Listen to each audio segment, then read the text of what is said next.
It was the kind of neighborhood where people kept their doors unlocked, where children played until the streetlights flickered on, and the shadows were just that, shadows. But on a warm summer night in 1982, the Yelverton family's world shattered, leaving behind a darkness that no amount of light could chase away. Bani Yelverton was the girl you'd expect to see grow up and conquer the world.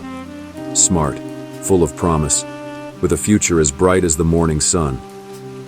But that future was cut short. The quiet suburban street where she lived, once filled with the sounds of laughter and life, was silenced by a tragedy that no one saw coming. As I sat in my dimly lit office, the rain tapping against the window, I couldn't help but think of that night. The unanswered questions, the grief that echoed through the years, and the truth buried somewhere deep beneath the sorrow. This was one of those cases that didn't just haunt a family, it haunted an entire community. It was time to look into the shadows again, to sift through the memories and the pain, to find whatever truth was still out there. The case of Bani Yelverton wasn't just another file in the drawer. It was a ghost that refused to rest. Act 1. The Yelverton Family. The Yelvertons were the type of family you'd see in a picture frame on the shelf of any good home. Hard-working parents, a comfortable house in the suburbs, and 2 children who were the pride of the neighborhood. Bani Yelverton was their eldest, a bright, spirited girl who seemed to have the world at her feet.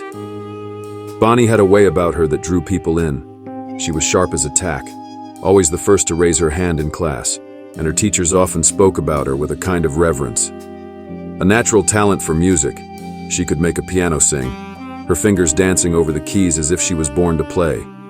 Her dream was to one day perform on the big stage, and with her talent, it seemed like that dream was well within reach. The Yelvertons lived in a quiet neighborhood, the kind where every lawn was trimmed and every mailbox stood straight. Weekdays were a routine, a delicate balance of work, school, and family dinners. Weekends were filled with trips to the park, piano lessons, and the occasional backyard barbecue. Life was steady, predictable, and safe. But even in the safest places, darkness can find a way in. The Yelvertons had no reason to think their life would be any different from the countless other families who called that neighborhood home. They had their plans, their hopes, and their dreams, just like everyone else. And then, in one horrifying moment, it all came crashing down. Before that night, the Yelverton home was a place of warmth and laughter. Bani, with her piano playing, her love for books, and her endless curiosity, was the heart of it all. She had the world at her fingertips, and the Yelvertons were just beginning to see where her talents might take her. But fate had other plans, and the safety of their suburban life would soon be shattered by an event that no one could have seen coming. Act 2. The day of the incident. The day began like any other. The Yelverton household was alive with the usual morning routine. Breakfast on the table, conversations about the day ahead. Bani, bright and full of energy, was eager to start her day. She had her usual activities planned, nothing out of the ordinary. But as the hours passed, the normalcy of the day began to unravel. By late afternoon, Bani hadn't returned home. Her parents were concerned, but not yet panicked. They reached out to neighbors, thinking she might have gone off to play with friends. But as the evening settled in, and there was still no sign of Bani, the worry deepened into something more primal. Fear.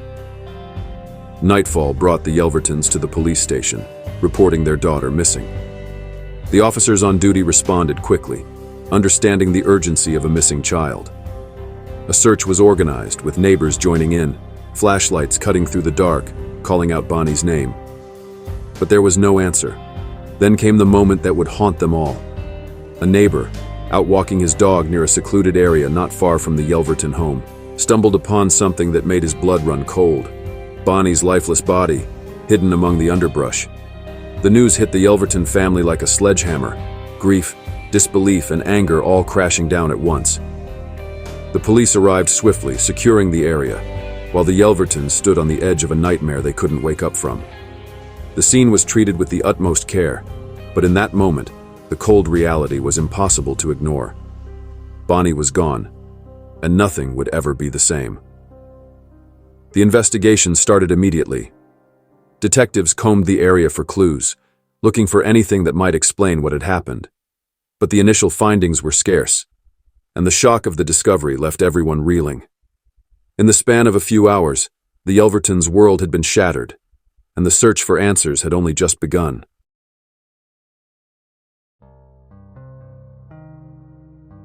Act 3. The investigation begins. The first days of an investigation are always the most critical, when every word, every glance, might hold the key to the truth. In Bani Yelverton's case, those days were a fog of unanswered questions. The police began with the family, as they always do. Mr. and Mrs. Yelverton were interviewed separately, their grief hanging heavy in the air. They struggled to make sense of it all, how their lively daughter could vanish from their lives so suddenly. Friends and neighbors were next. The Yelvertons were well regarded in the community, and no one had anything negative to say. But there was a tightness in the air, something unspoken beneath the surface. I watched their faces closely during those interviews, catching fleeting moments of hesitation, a quick shift of the eyes when certain questions were asked. It was subtle, but enough to stir my instincts. Theories began to form, as they always do. Some whispered that it was a tragic accident, others hinted at foul play, but there was no evidence to back any of it. No signs of forced entry, no marks on her body, just a deepening sense of unease. And then, there were the murmurs about Bani herself. As bright and promising as she was, there were hints that she might have had secrets. Secrets that could have led her into danger. But again, nothing concrete. Just shadows in the corners of a case that was becoming more convoluted by the minute. Walking through the Yelverton home, I retraced Bani's last steps. The scene was eerily quiet, almost too clean. It gnawed at me. Something was missing, something vital.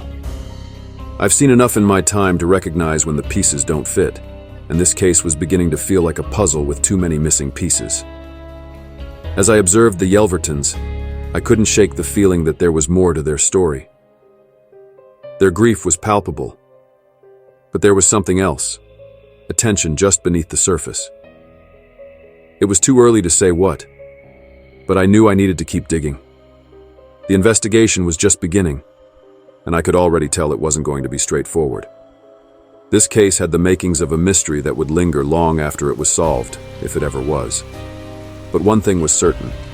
I wasn't going to stop until I uncovered the truth, no matter how deep it was buried.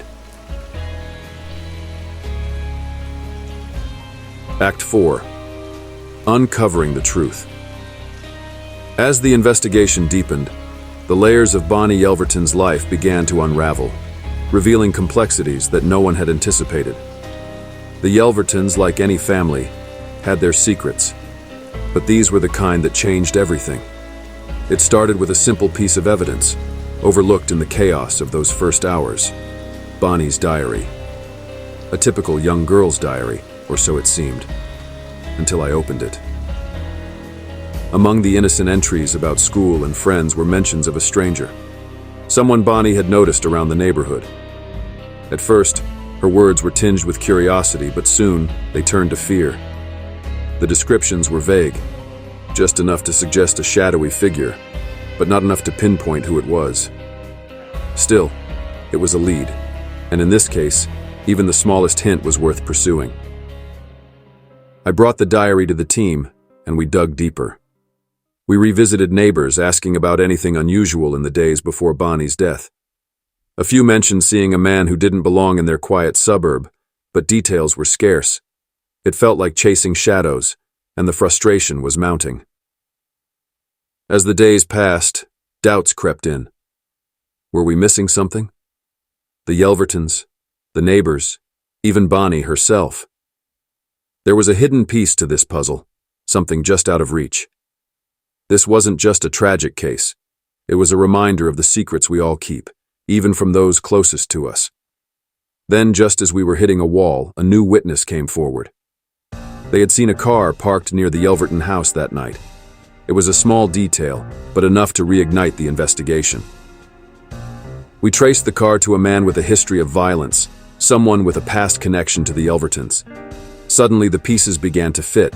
The fear in Bani's diary, the man in the neighborhood, the car near the house. It all pointed to him. But getting closer to the truth also brought greater danger. The man knew we were closing in, and he was getting desperate. The investigation was reaching its climax, and the pressure was mounting. But I wasn't going to let this slip away, not after how far we'd come. This was about justice for a family shattered by loss, and I wouldn't rest until we had it. Act 5. The impact on the family and community. The truth, when it came out, was as harsh as it was expected. We uncovered the story, identified the man responsible for Bani Yelverton's death, but the resolution didn't bring the closure we all wanted. Instead, it deepened the wounds. The Yelverton family had already been through so much, and the conclusion of the case offered little comfort. Bani was gone, and no justice could change that. The man we identified had hidden in plain sight for years, his darkness finally erupting that night. The Yelvertons were left grappling with the knowledge that their paths had crossed with a monster. I watched the family try to rebuild, but their world had been shattered. Mr. Yelverton threw himself into work, while Mrs. Yelverton withdrew into her grief. Their home, once filled with life, now stood silent, a painful reminder of their loss. The community, too, felt the impact. Their belief in the safety of their neighborhood was destroyed. Fear took root, and the close-knit community began to fray. Parents became more protective, children stayed closer to home, and the sense of security was lost. For me, this case became one that lingered. I replayed the investigation in my mind, questioning if something could have been done differently. But the answers never came. Some cases leave you with more questions than answers, more doubt than certainty. I found myself returning to the Yelverton house, staring at the place where it all happened. The darkness that settled over that family, over that home, was something I couldn't shake. Solving the case didn't bring peace. It just left scars that would never fully heal. The Yelvertons eventually moved away, searching for a fresh start, but I knew Bani's memory would follow them. The community tried to move on, but the shadow of that tragedy remained, a constant reminder that darkness can seep into even the most seemingly perfect places. As for me, I carried the weight of the case with me. Another entry in my book, another story that needed telling, even if the ending wasn't what anyone had hoped for. Because sometimes the truth doesn't bring peace, it just brings more questions. And all you can do is keep searching for answers, knowing some mysteries will never be fully solved.